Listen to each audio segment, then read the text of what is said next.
গাছ লাগান, এটাও ইবাদত। গাছ লাগান আপনারা? গত বছর গাছ লাগাইছেন কে কে দেখি? মাশাআল্লাহ মাশাআল্লাহ, হাত নামান। গাছ লাগাবেন, এর চেয়ে বড় ইবাদত হয় না। কারণ আমরা অক্সিজেন ছাড়া বাঁচি না। আল্লাহ তাআলা গাছের ভেতরে এই অক্সিজেনের ফ্যাক্টরি বানাই দিয়েছেন। আবার আমরা কার্বন ডাই অক্সাইড ছেড়ে দেই, এই কার্বন ডাই অক্সাইড ছাড়া কোনো গাছ বেঁচে থাকতে পারে না। গাছ লাগানো মানে গোটা বিশ্বের মানুষের প্রাণ বাঁচানো, ঠিক কিনা? গাছ লাগানো অনেক বড় ইবাদত।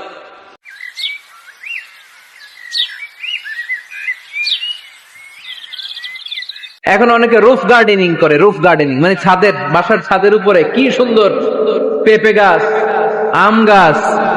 আমি নিজে দেখেছি, নিজেরা খায়, আশেপাশের প্রতিবেশীদের সবাইকে দেয়, বাজারে বিক্রিও করে। নিউ আইডিয়া, রুফ গার্ডেনিং করো।